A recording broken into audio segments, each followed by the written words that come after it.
What is up, YouTube? Welcome back to the channel. So today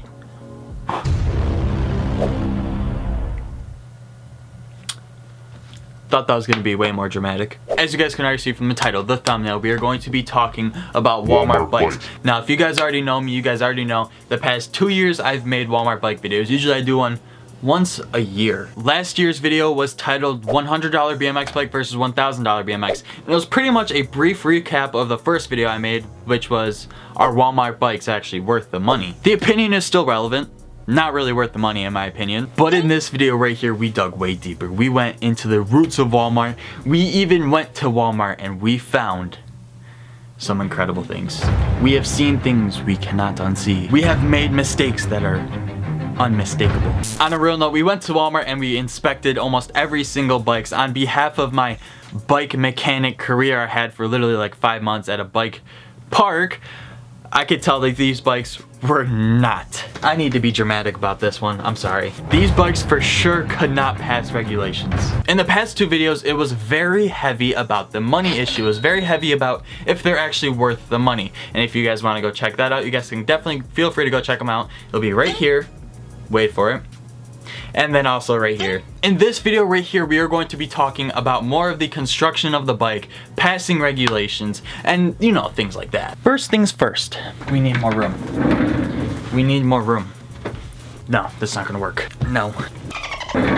So if you guys were into it about the past 2 videos about this subject, the people who build these Walmart bikes are your everyday person. They aren't really specified bike mechanics. They're, you know, everyday. Maybe the car mechanic people build them. Literally anybody can build these bikes. So that means Uncle Ronnie just lost his office job and he can go get a job at Walmart for a bicycle mechanic. It's pretty much just like that. So the people who are building the bikes don't really have much knowledge about building them, you know? It's the people with the mindset that are like, you know, I could put a chain on a bike, I can build a bike, you know? It's that easy. It's really not that easy. I mean, Walmart bikes are probably pretty easy to build though. Not the point, not the point. The point is, as touched base as the past 2 videos, that these bikes are not put together very well. And there is actually certain regulations that these bicycle mechanics have to follow, and the bikes that are going to be shown in this video that I've seen are not at all actually. So obviously, before I get started with this video, I am going to be literally touching base with an exact bicycle regulation book. So any keyboard monsters out there, just know I'm reading it straight from the book. I'll even have it in the corner right here for you guys to see as well. And before we get started with this video, if you guys happen to be new to this channel, go down below and press subscribe. I promise you, you won't regret it. God damn. There was a subscribe thing in the screen back there reminding you guys to subscribe, but just press subscribe. I promise you, you won't regret it. And while you guys are going down there, feel free to drop a big fat like on this video. It will help the Needle Media Foundation. And also for those keyboard warriors, there will be a link to this website down below. You guys can go check out the bicycle regulations and all that stuff. But let's get started with this video. So first things first is adults of normal intelligence and ability must be able to assemble a bike that requires assembly. Basically saying anybody can build these bikes. Uncle Ronnie can, Uncle Susie can, Grandpa Needle can. Number 2, a bicycle may not have unfinished sheared metal edges or other sharp parts that may cut a rider's hands or legs. Sheared metal edges must be rolled or finished to remove burrs or feathering.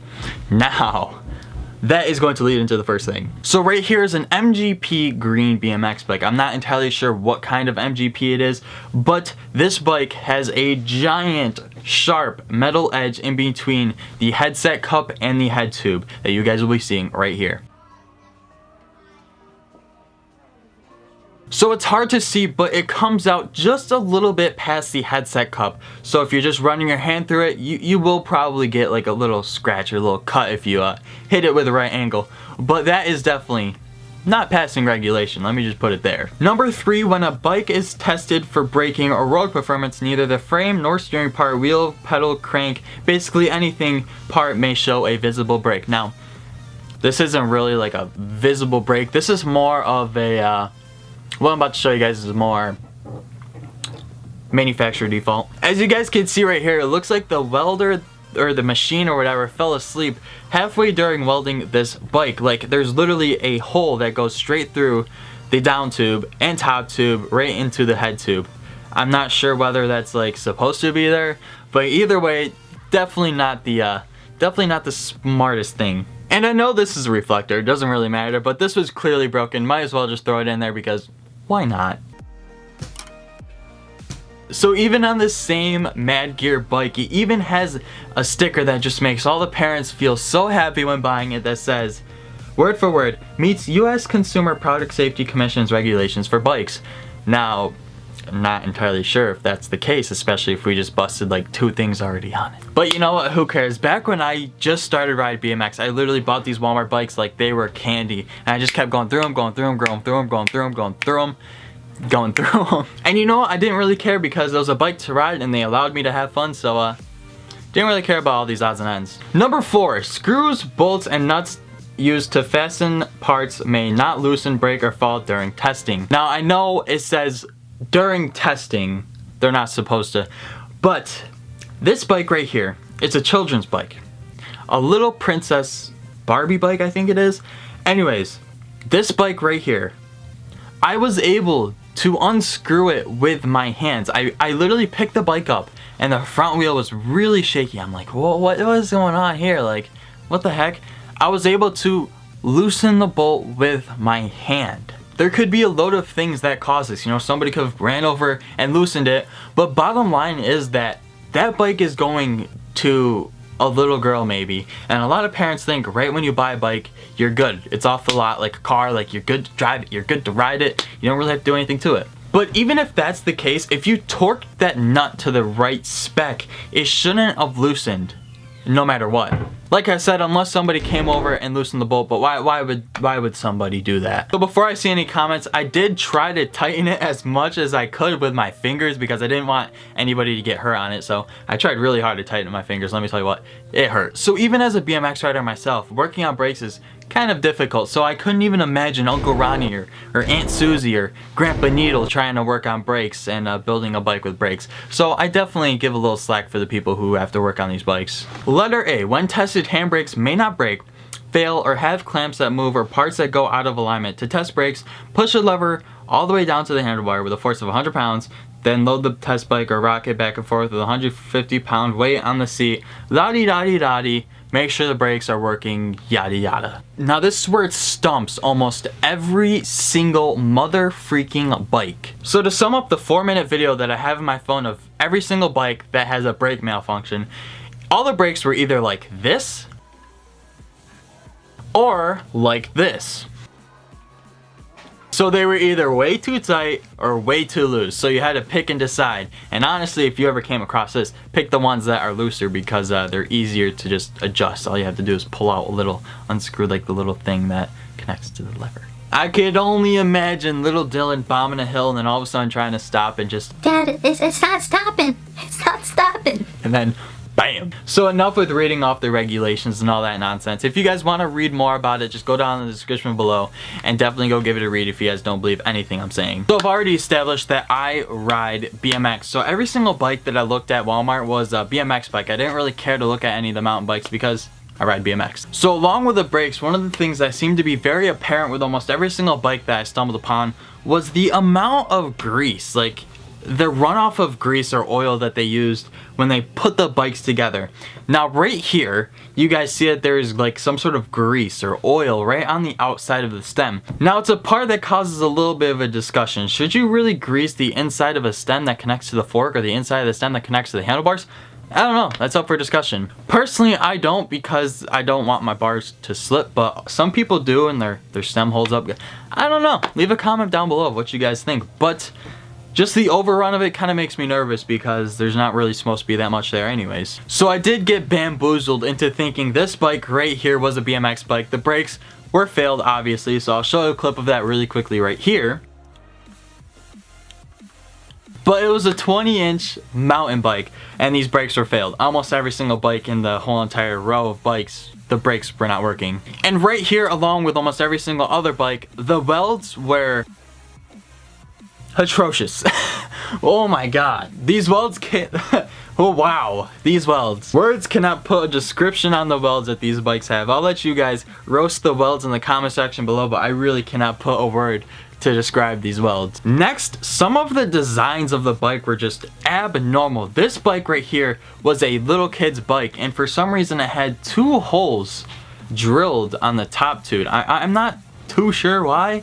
I thought it might have been brakes, but further investigation, like, I don't know why. Maybe it's for something to do with the welding so the heat doesn't build up while they're welding. Either way, it's just kind of a bad design. Just that 3-piece weird thingy going on. So next goes along with the overrun of grease. These pedals looks like somebody actually greased the inside or put WD-40 or oil on the very inside of the pedals. I don't know why they would do that. Maybe the pedals were just really sticky. Either way, there's overrun right on the pedals that you can see. Honestly, I don't know what happened there. Maybe somebody slipped and fell in the workplace and spilled just grease everywhere all over the bikes. Either way, it just doesn't look good. So the next video isn't really like such a big thing. The valve stem on this bike was kind of crooked. Now if you're gonna replace a tube, you gotta make sure that the valve stem is straight up and down. A lot of people mess up this very important part of installing tubes. Don't know why. And then their valve stem will come out looking like this, and it just doesn't look good, you know? Not only that, it will cause a pinch flat sooner or later because your tube is actually pinched on the inside of the rim. So that by far irked me the most out of everything. Like, you can have a frame that was snapped in half in that freaking Walmart, but if I see a valve stem that is just crooked, that's how you know you just have to give up at your job. Like, that's how you know you're just done. Should these bikes be listed as BMX? A lot of these bikes that you guys just saw are listed as BMX bikes. Bicycle motocross. Now when you think of bicycle motocross, when you think of BMX, you think of stunts. You think of crazy ramps, you think of big parks, you think of Olympic 2020. Shout out to all the homies that are training for it. But disregard that. You think of tricks, you think of stunts. These bikes say in the rules, like into what not to do on these bikes is do not do jumps, do not do stunts, do not do any of this. It's almost like putting a Toyota Prius motor inside of a Maserati. You think a Maserati's fast, luxury, then you open up the hood and there's a Prius motor in it. Like, that's what it's like. You're buying a BMX bike, maybe for the looks. But when you think BMX, you think of stunts. You think of big crazy stunts and you think of going fast and, you know, having fun. Like I said, the last thing I want to see is Dylan trying to go for a big old dirt jump or something and then having his forks just completely snap in half because he got misled thinking that that bike was a BMX bike. So there will be a poll in this video right here. Let me know what you guys think, if these bikes should actually be listed as BMX bikes or not. I personally don't think they should be, because you think BMX, you think of 6 stunts, bro. So just like the older videos, I really want you guys to support your local bike shop. Your local bike shop, they'll be there with you till the end. Please support your local bike shop. They're the backbone of BMX. They're the backbone of MTB. They're the backbone of DHR. They're the backbone of everything. The reason why I keep making these videos is because those old videos, sooner or later, they lose traffic. And then once you make a new one, it gets more traffic, meaning more support towards local bike shops. You see? Anyways, my point is just to support your local. Support your local 100%. Support them. So if you guys have made it this far in the video and you guys are not subscribed, then go down below and press subscribe. I promise you, you won't regret it. And leave a comment what you guys think about this video. Leave a comment if you guys should support Walmart bikes. Let me know if you guys shouldn't. I want to hear what you guys think. So with all that, that's going to cap off this video. I didn't want to go into too much detail with the last videos. Like I said, I don't want to be repeats, you know, that's just boring. Anyways, I hope you guys enjoyed this one. Before I forget, today's notification shout out goes to Nathan Evans. Thank you for being a part of the notification squad. If you guys want a chance to be shouted out in the next video, all you guys have to do is go down below, press that like button, press subscribe. Also, hit that little notification bell and leave a comment saying notification squad. And with all that, share with your friends, share with your homies, share with your dog, share with the cat, share with your friends' hot mom. Share it with her because, friends, hot mom. I'll see you guys in the next one. Peace.